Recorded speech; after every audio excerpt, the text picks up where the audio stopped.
नमस्ते। आज हामी नेपालको वित्तीय जानकारी इकाइ मतलब FIU को पछिल्लो वार्षिक प्रतिवेदनलाई केलाएर हेर्दैछौँ। साँच्चै यो प्रश्न निकै महत्त्वपूर्ण छ, होइन त? पैसा त अब एक क्लिकमै संसारको जुनसुकै कुनामा पुग्छ। यस्तो बेलामा वित्तीय अपराध रोक्नु भनेको त झनै ठूलो चुनौती हो। त्यसो भए यो लडाईँको फ्रन्ट लाइनमा को छ त? ल अब कुरा गरौँ नेपालको वित्तीय प्रणालीका यी पहरेदारहरू र उनीहरूको विश्वव्यापी नेटवर्कबारे। हरेक देशमा एउटा वित्तीय जानकारी इकाइ अर्थात् FIU हुन्छ। नेपालको FIU चाहिँ नेपाल राष्ट्र बैंक अन्तर्गत छ। यसको काम के हो त भन्दा ठ्याक्कै एक वित्तीय जासुसको जस्तो हो। पैसाको अवैध कारोबारको सङ्केतहरू पत्ता लगाउने, सुरागहरू खोज्ने। अब FIU नेपाल यो लडाईँमा एक्लै चाहिँ छैन है। यो त एउटा ग्लोबल टिमको महत्त्वपूर्ण खेलाडी हो।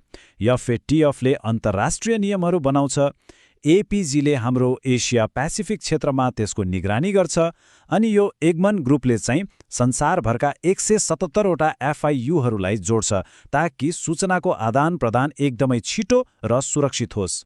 ल अब हेरौँ FIU को सबभन्दा महत्त्वपूर्ण काम। दिनौँ आउने त्यो तथ्याङ्कको बाढीलाई उनीहरूले कसरी केलाउँछन् र त्यसबाट सुरा कसरी निकाल्छन्। FIUमा खासगरी दुई किसिमका रिपोर्टहरू आउँछन्।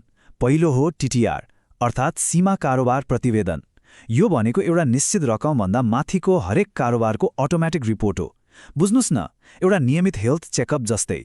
तर दोस्रो चाहिँ हो STR अर्थात् शङ्कास्पद कारोबार प्रतिवेदन।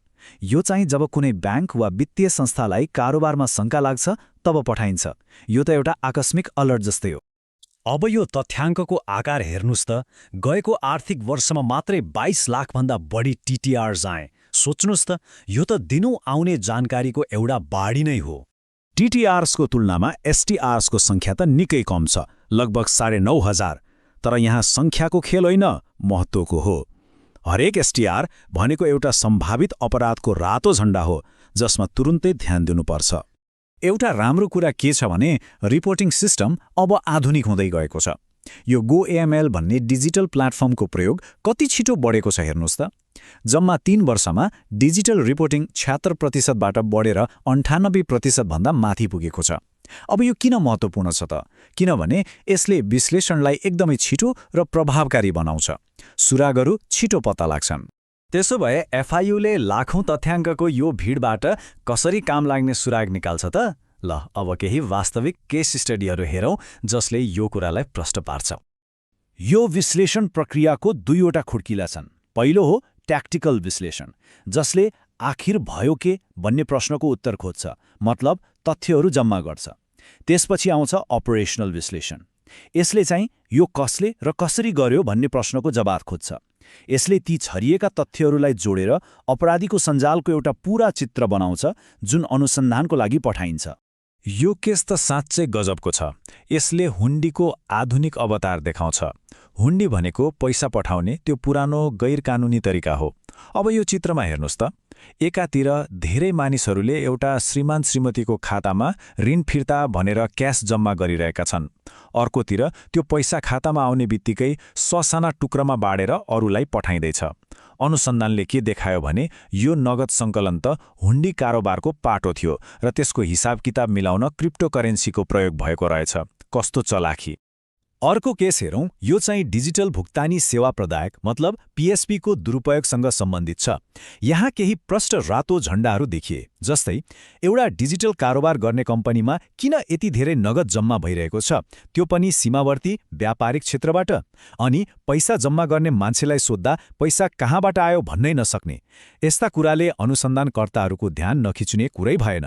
र यो अपरेसनको स्केल साँच्चै दिमाग नै हल्लाउने खालको थियो। अनुसन्धानको दायरामा आएको कुल कारोबारको रकम थियो 123 अर्ब नेपाली रुपैयाँ। यो विशाल रकमले के देखाउँछ भने कसरी ससानो देखिने कारोबारहरू मिलेर पनि एउटा देशव्यापी अवैध नेटवर्क बन्न सक्दो रहेछ। यी केसहरूले चुनौती कति ठूलो छ भन्ने त देखायो। त्यसो भए समग्रमा FIU नेपालको प्रदर्शन कस्तो रह्यो त? ल अब यसको रिपोर्ट कार्ड हेरौँ, चुनौती र उपलब्धि दुवै। यो चार्टले एफआइयुको काम गर्ने तरिकालाई देखाउँछ, जुन एउटा फनल जस्तै छ। हेर्नुस् त, गत वर्ष 9,500 भन्दा बढी शङ्कास्पद रिपोर्टहरू आयो। त्यसमध्ये करिब 2,300 को विश्लेषण भयो र अन्त्यमा 945वटालाई मात्र अनुसन्धानको लागि अगाडि पठाइयो। यसले के देखाउँछ भने हरेक शङ्कास्पद रिपोर्टलाई गहिराईमा गएर केलाउन स्रोत र जनशक्तिको ठूलो अभाव छ। अब 2023 को अन्तर्राष्ट्रिय मूल्याङ्कनले एउटा तीतो सत्य देखायो। 11वटा क्षेत्रमध्ये एउटामा पनि उच्च प्रभावकारीको दर्जा मिलेन र 7वटामा त न्यून प्रभावकारीको ट्याग लाग्यो। यो सुधारको लागि एउटा स्पष्ट सन्देश थियो। तर हेर्दा हेर्दै केवल 1 वर्षमा चित्र कसरी बदलियो त्यो हेर्नुहोस्। यो तालिकाले 2024 सम्ममा भएको महत्त्वपूर्ण प्रगति देखाउँछ। जस्तै ग्राहक पहिचानको नियम पालना आंशिकबाट धेरै हदसम्म पुग्यो। त्यस्तै नयाँ प्रविधिहरू जस्तो महत्त्वपूर्ण क्षेत्रमा पालना नभएकोबाट आंशिक पालनामा स्तरोन्नति हुनु भनेको एउटा ठूलो फड्को हो। यसले के देखाउँछ भने सुधार गर्ने प्रतिबद्धता साँच्चै गम्भीर छ। ल, अब अन्त्यमा कुरा गरौँ भविष्यको। वित्तीय अपराधका नयाँ चुनौतीहरूसँग जुझ्न एफआइयु नेपालले के कस्तो तयारी गर्दैछ त? भविष्यको लागि एफआइयुको रणनीतिमा 4वटा मुख्य कुराहरू छन्। पहिलो, अरू निकायहरूसँग सहकार्य बढाउने। दोस्रो, सूचनालाई अनुसन्धानमा बदल्ने प्रक्रियालाई छिटो बनाउने। तेस्रो, आफ्नो टिमलाई भर्चुअल सम्पत्ति र साइबर अपराध जस्ता नयाँ खतराहरूको लागि तालिम दिने। र चौथो, आफ्नो प्राविधिक क्षमता र साइबर सुरक्षालाई अझ बलियो बनाउने। हो, यो लडाईँ बलले मात्र होइन, बुद्धिले पनि जित्नुपर्छ र यसमा प्रविधिको भूमिका निकै ठूलो हुनेछ। खासगरी आर्टिफिशियल इन्टेलिजेन्स अर्थात् एआईले। एआईले ती कामहरू गर्नेछ जुन मानिसको आँखाले देख्न सक्दैन, जस्तै लाखौं रिपोर्टहरूबाट तुरुन्तै उच्च जोखिमका केसहरू छुट्याउने, अपराधीहरूको जटिल र लुकेका नेटवर्कहरू पत्ता लगाउने र अपराधका नयाँ नयाँ शैलीहरू पहिचान गर्ने। एकातिर अपराधीहरू दिनदिनै नयाँ नयाँ प्रविधि र तरिका अपनाउँदैछन्, अर्कोतिर उनीहरूलाई रोक्ने निकायहरू छन्। यो कहिले अन्त्य नहुने दौड हो। प्रश्न यो हो कि के नेपालका यी वित्तीय पहरेदारहरूले यो दौडमा आफ्नो गति कायम राख्न सक्लान्?